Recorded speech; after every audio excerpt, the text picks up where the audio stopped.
Ang mundo ay bumubulong ng mga pangako ng kaligtasan. Ang bawat imperyong bumangon ay nanumpa sa kanilang mga mamamayan na ang kanilang pera ay protektado, na ang salita ng kanilang pamahalaan ay hindi mababasag, na ang bukas ay laging katulad ngayon. At sa bawat pagkakataon ng walang pagbubukod, pinunit ng kasaysayan ang mga pangakong iyon. Mula sa kumikinang na mga forum ng sinaunang Roma hanggang sa mga engrandeng boulevard ng revolusyonaryong Paris, mula sa mga larangan ng digmaan ng American South hanggang sa mga banking tower ng modernong Lebanon, nagising ang mga tao upang matuklasan na lahat ng pinaniniwalaan nilang solid ay naging singaw. Yung mga ipon nila walang kwenta. Ang mga sweldo nila walang kabuluhan. Ang kanilang mga kinabukasan na ninakaw ng mismong mga sistemang tinuruan silang magtiwala ng walang tanong. Narito ang katotohanang walang gustong marinig. Ang pagbagsak ay hindi eksepsyon. Ang pagbagsak ay ang panuntunan. Ang mga sistema ng pananalapi ay hindi nagtatagal. Sila ay gumuho. Lagi silang meron. Lagi nilang gagawin. Ang tanging tanong na mahalaga, ang tanging tanong na naghihiwalay sa mga nabubuhay sa mga nawasak, ay ito. Kapag ang lahat ay bumagsak, magiging handa ka ba? Ang pinakamapanganib na pagkakamali na maaari mong gawin sa iyong buhay pinansyal ay ang paniniwala sa pagiging permanente. Tinitingnan namin ang aming mga bank account at nakikita ang katatagan. Tinitingnan natin ang ating pambansang pera at ipinapalagay na ito ay bato, isang bagay na kasing solid at walang hanggan gaya ng lupa sa ilalim ng ating mga paa. Ngunit ang pera ay hindi pundasyon. Ang pera ay hindi kailanman naging pundasyon. Ang pera ay tiwala, wala nang iba pa. At ang pagtitiwala, tulad ng ipinapakita sa atin ng kasaysayan, ay maaaring maglaho sa isang gabi. Kaya naman napakabrutal ng kasaysayan. At iyon ang dahilan kung bakit napakahalaga ng kasaysayan. Ang bawat pagbagsak ay nag-iiwan ng landas. Mga aral na nakasulat sa paghihirap ng mga nagtiwala ng sobra. Mga pattern na umuulit sa mga siglo at kontinente. Mga babala tungkol sa kung ano talaga ang nagpoprotekta sa yaman kapag dumating ang bagyo at kung ano ang natunaw sa wala. At kung papansinin mo, kung titingnan mo talaga kung ano ang sinusubukang sabihin sa iyo ng kasaysayan, makikita mo ang isang bagay na dapat yumanig sa iyong kaibuturan. Ang mga nakaligtas sa mga sakuna na ito ay hindi ang mga taong lubos na nagtiwala. Sila ang unang nagduda. Hayaan mong dalhin kita pabalik ng mahigit 1,000 taon sa Byzantine Empire. Karamihan sa mga tao ay naaalala ito bilang silangang kalahati ng Roma, ang fragment na kahit papaano ay nakaligtas sa loob ng 1 milenyo pagkatapos gumuho ang kanlurang imperyo sa kadiliman. Sa gitna ng kapangyarihan at kaunlaran ng Byzantine ay isang barya, ang gintong solidus. Sa loob ng maraming siglo, ang coin na ito ay napaka-maaasahan, kaya pinagkakatiwalaan. Anupat ang mga mangangalakal sa 3 kontinente, mula sa mga pamilihan ng Europa hanggang sa mga poste ng kalakalan ng gitnang silangan, hanggang sa malalayong baybayin ng Asia, ay tinanggap ito ng walang pag-aalinlangan. Ito ang pinakamalapit na bagay na mayroon ang medieval na mundo sa isang pandaigdigang reserbang pera. Ang dolyar ng kanyang edad. Ngunit dito nagiging kawili-wili ang kwento. Isipin mo na pagkatapos panoorin ang Roma na sirain ang sarili sa pamamagitan ng pagdebase sa pilak na denaryo, paghahalo nito sa mas murang mga metal hanggang sa ito ay karaniwang walang halaga na lata na may pilak na patong, natuto sana ang mga Byzantine. Akalain mong pinoprotektahan nila ang kadalisayan ng kanilang pera tulad ng kanilang buhay na nakasalalay dito. Dahil ginawa nito. Pero hindi. Pagkaraan ng maraming siglo, bumalik ang parehong tukso. Ang mga emperador ng Byzantine ay nagsimulang magkahit ng kadalisayan ng solidus. Sinimulan nila ang paghahalo sa mas murang mga haluang metal, na pinababanat ang mas manipis at mas manipis na ginto. Nung una, walang nakapansin. Ganun pa rin ang hitsura ng barya. Hinawakan pa rin nito ang mukha ng emperador. Ngunit dahan-dahan, napagtanto ng mga mangangalakal na may mali. Nasira ang tiwala. Tapos nabasag. Ang barya na nag-angkla sa kalakalan sa Mediterranean sa mga henerasyon ay naging isa lamang piraso ng political fiction. Sinira ng debasement ang kredibilidad nito at kasama nito, nawala sa ekonomiya ng Byzantine ang katatagan na tinatamasa nito sa mahabang panahon. Walang ibig sabihin ang mga pangako ng gobyerno. Walang ibig sabihin ang selyo ng emperador. Ano ang nakaligtas? Hindi mga pangakong papel, hindi mga utos ng gobyerno, hindi makabayang pananampalataya sa sistema. Ang mga mangangalakal na tahimik na nag-imbak ng tunay na ginto, na namuhunan sa lupang hindi naaabot ng imperial, na nag-iba-iba ng kanilang kayamanan na hindi kayang kontrolin ng sinumang pamahalaan, ito ang mga nag-iingat sa kanilang mga kapalaran habang ang iba ay pinapanood ang kanilang pera na sumingaw. Iyon ang unang walang panahong aralin. Hindi kayang labanan ng mga pamahalaan ang tukso na palabnawin ang kanilang pera. Hindi nila kailanman. Hinding-hindi nila gagawin. At kapag ginawa nila, ang tunay na halaga ay tumatakas sa mga ari-arian na hindi nila mapeke, hindi maiprint, hindi maipapangako sa pagkakaroon. Ngunit hindi lahat ng pagbagsak ay nagmumula sa mga namumuno na nakikipag-tinker sa mga barya. Minsan ito ay nagmumula sa mga pagkabigla na umaatake ng wala saan, mga sakuna na walang nakitang darating. Sa kalagitnaan ng ika-14 na siglo, ang Europa ay tinamaan ng pinakamapangwasak na pandemya sa kasaysayan nito, ang Black Death. Sa pagitan ng 1,347 at 1,351 sa isang lugar sa pagitan ng 1/3 at kalahati ng lahat ng mga Europeo ay namatay. Nawalan ng laman ang buong lungsod. Nawala ang mga nayon sa mapa.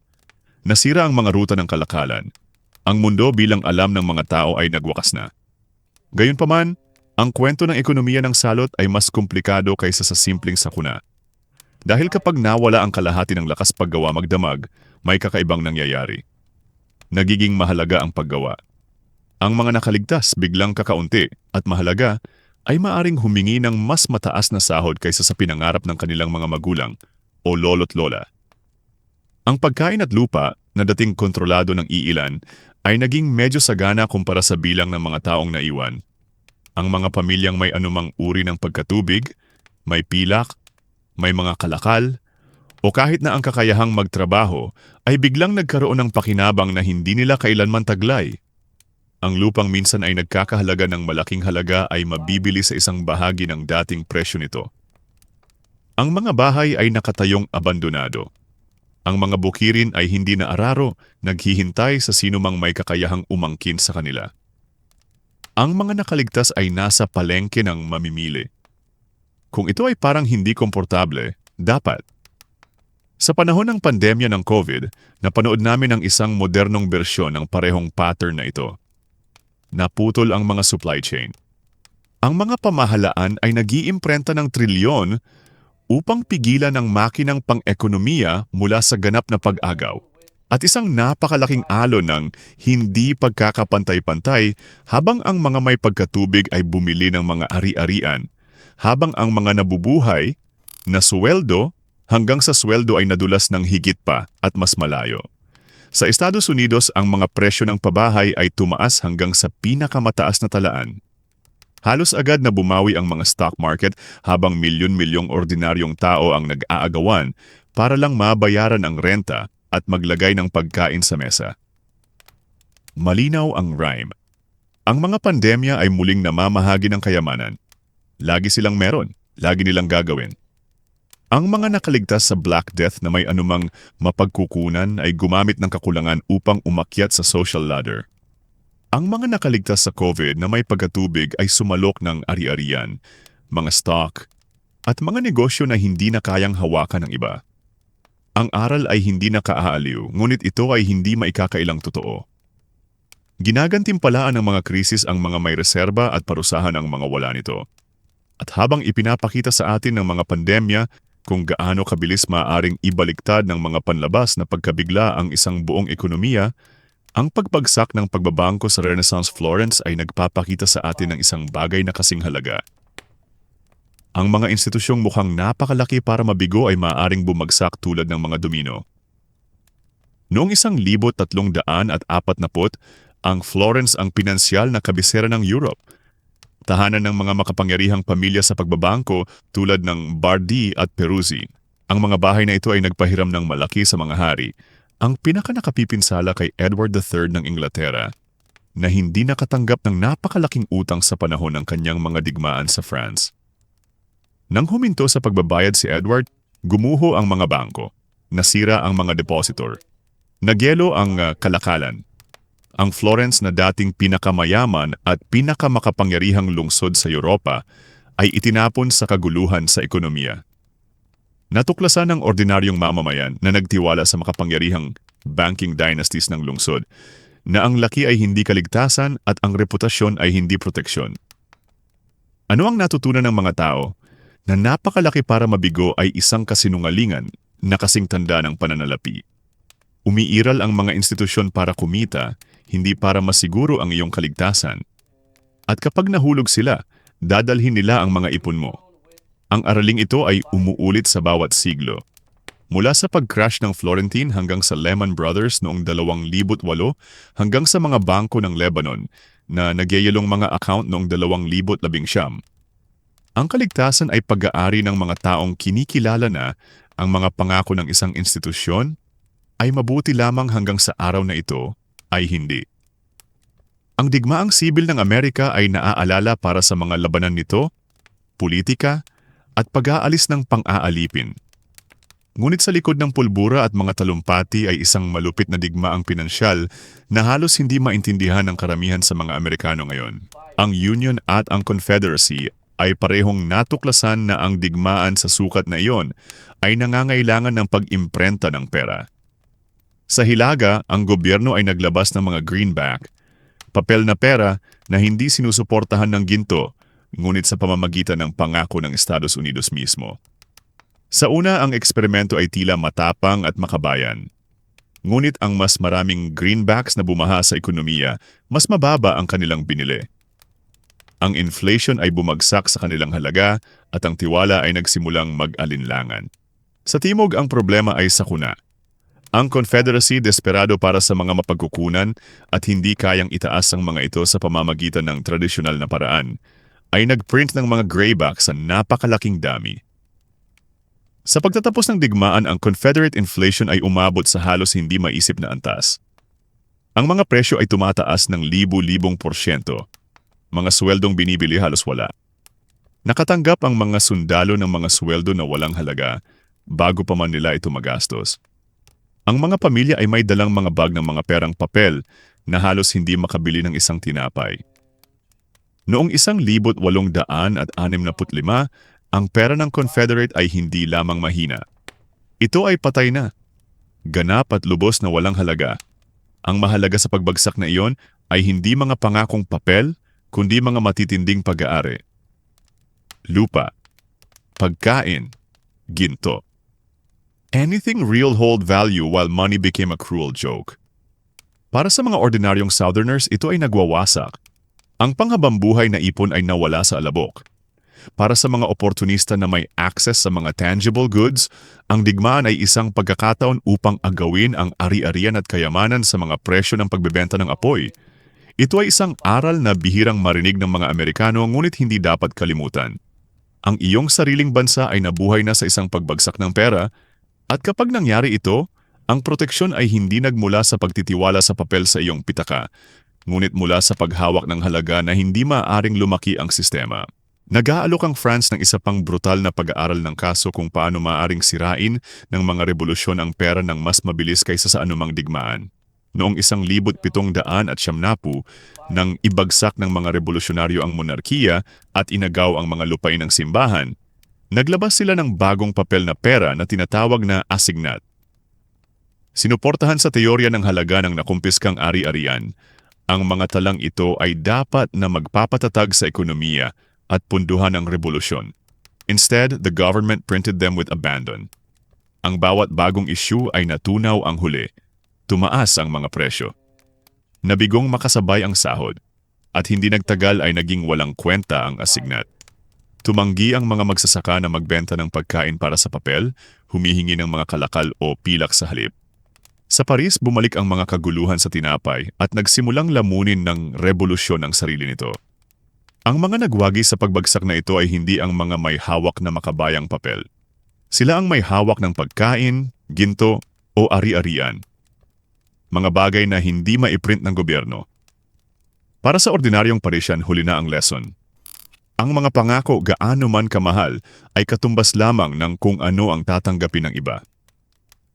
Kapag nasira ang tiwala, hindi basta-basta lumiliit ang ipon mo. Naglalaho sila. Fast forward 2 siglo at ang aralin ay muling lilitaw sa kalahati ng mundo. Noong 1977, ang nagsimula bilang isang haka-haka na pag-atake sa Taibat ay nauwi sa isang regional na krisis. Ang Thailand ay humiram ng malaki sa dolyar. Tiwala na mananatili ang peg ng pera nito. Ngunit nang ito ay bumagsak, ang mga utang sa dayuhang pera ay hindi na nababayaran ng magdamag. Ang mga mamumuhunan ay tumakas sa takot. Ang mga pera sa buong Southeast Asia, Indonesia, Malaysia, South Korea ay bumagsak sa isang chain reaction. Lumiit ang ekonomiya, lumaki ang kawalan ng trabaho. Nakiusap ang mga pamahalaan sa International Monetary Fund para sa pagliligtas. Ang mga taong higit na nagdusa ay hindi ang pandaigdigang hedge fund na nagdulot ng gulat. Ito ay mga ordinaryong mamamayan na ang ipon ay nawalan ng halaga, na ang mga mortgage ay nadoble ang halaga, na ang mga trabaho ay sumingaw. At gayon pa man, ang pattern ay masakit na pamilyar. Ang mga may hawak ng dolyar o asset sa ibang bansa ay nakaligtas ng mas mahusay kaysa sa mga nagtiwala sa lokal na pera. Ang mga bansang umaasa sa dayuhang utang ay pinilit sa brutal na pagtitipid, habang ang mga institusyon sa Wall Street ay umalis na may mga deal sa pagbebenta ng apoy sa mga asset ng Asia. Ang mukhang isang lokal na pagbagsak ay sa katotohanan ay isang pandaigdigang paglipat ng kayamanan. Ang aralin ay sumasalamin sa bawat pagbagsak mula sa Byzantium hanggang Argentina. Ang utang sa pera ng ibang tao ay isang bitag ng kamatayan. Kapag bumagyo, hindi ang pinagkakautangan ang nalulunod. Ito ay ang may utang. Sa ngayon, ang larawan ay dapat na maging malinaw. Maging ito ay revolusyonaryong France, Civil War America o modernong Asia, ang parehong mga tema ay paulit-ulit na walang katapusang. Ang perang papel ay gumuho. Ang mga kadena ng utang sa mga bansa at pamilya. At ang mga nabubuhay ay hindi kailanman ang pinaka-nagtitiwala sa sistema, ngunit ang mga nakakakilala sa kahinaan nito bago ito masira. Ngunit ang pinakamalamig na bahagi ng kasaysayan ay ang pagbagsak ay hindi lamang sinaunang o malayo. Ito ay nangyayari ngayon. Sa Lebanon, sa pagitan ng 2019 at 2021, ang mga bangko ay gumawa ng isang bagay na hindi pa rin iniisip ng karamihan sa mga tao sa mauunlad na mundo. Nilak nila ang mga pinto. Nagising ang mga mamamayan na nakitang nagyelo ang kanilang mga deposito, ang mga withdrawal ay lubhang limitado at ang kanilang pera ay bumagsak. Nawala ang Lebanese pound ng mahigit 70% ng halaga nito. Ang habambuhay na pagtitipid ay naging pocket change.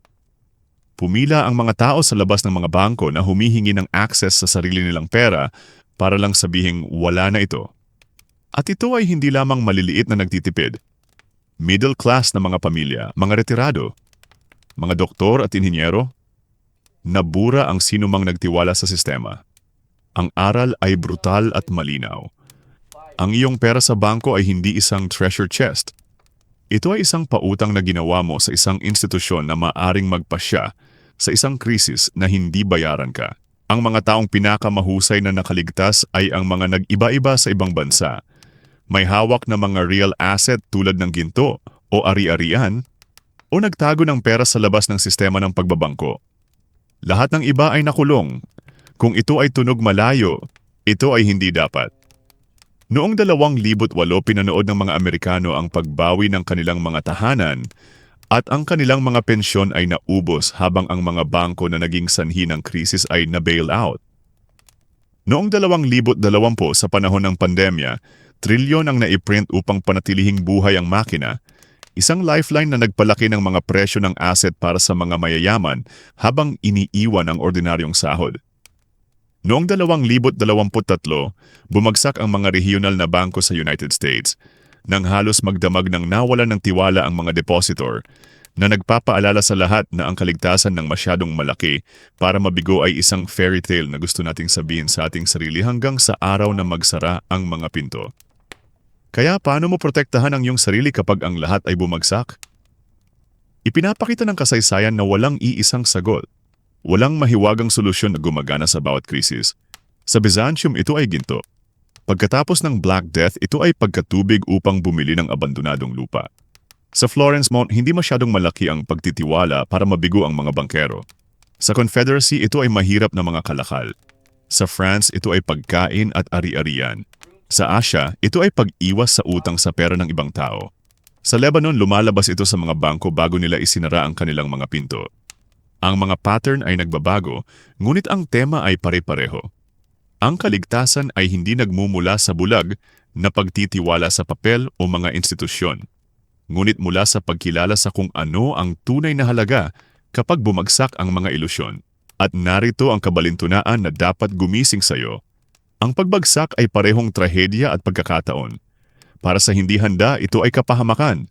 Ngunit para sa mga may katatagan, pagkatubig, o mga ari-arian na hindi maipiprint, ito na ang sandali upang makakuha ng kayamanan sa isang bahagi ng dating halaga nito. Pagkatapos ng Black Death, naging may-ari ng lupa ang mga magsasaka dahil napakaraming lupain at hindi sapat ang mga tao upang sakahan ito. Pagkatapos ng 2008, ang mga may pera ay bumili ng mga bahay habang milyon-milyon ang naremata. Ipinakikita sa atin ng kasaysayan na ang proteksyon ay hindi lamang tungkol sa pagtatanggol. Ito rin ay tungkol sa pagpoposisyon sa iyong sarili upang sakupin ang iba. Sa ilalim ng panggigipit ay pinilit na isuko. Ngunit ang kayamanan ay hindi lamang tungkol sa kung ano ang pag-aari mo. Ito rin ay tungkol sa kung ano ang maaari mong gawin. Ang mga nakaligtas sa kasaysayan ay hindi lamang ang mga may ginto o ari-arian. Sila ang maaaring lumikha ng halaga kapag ang iba ay hindi. Ang panadero na makapagbibigay pa ng tinapay. Ang craftsman na maaaring mag-ayos ng mga kasangkapan. Ang magsasaka na maaaring magpakain sa isang komunidad. Ang mga ngalakal na maaaring maglipat ng mga kalakal sa mga hangganan. Ito ang mga taong hindi lamang nakaligtas sa pagbagsak. Sila ay bumangon sa kanila. Sa bawat krisis nawawalan ng kahulugan ng pera, ngunit hindi nawawala ang produksyon. Ang mga tao ay kailangan pang kumain, magtayo, makipagkalakalan, mabuhay. At ang mga makakatugon sa mga pangangailangang iyon ay hindi kailanman mahirap ng matagal. Iyon ang mas malalim na proteksyon. Hindi bulag na pananampalataya sa mga institusyon. Hindi ang pag-asa na ililigtas ka ng mga gobyerno o mga bangko. Ngunit ang kombinasyon ng mga tunay na pag-aari, mga tunay na kasanayan, at ang kamalayan na ang mga ilusyon ay laging bumagsak. Ang bawat krisis ay isang paglipat. Mula sa maraming nagtiwala hanggang sa iilan na naghanda. Mula sa mga pangakong papel hanggang sa nasasalat na halaga. Mula sa mga passive saver hanggang sa mga aktibong builder. Ipinakita ng kasaysayan ang pattern na ito ng paulit-ulit. Kaya ang tanong ay hindi kung ang lahat ay bumagsak. Ito ay palaging ginagawa. Ang tanong ay kung isa ka ba sa maraming naiwang may hawak na mga pangako o isa sa iilan na may hawak na isang bagay na totoo. Hindi eksaktong umuulit ang kasaysayan, ngunit kung babaliwalain mo ito, dudurog ka nito.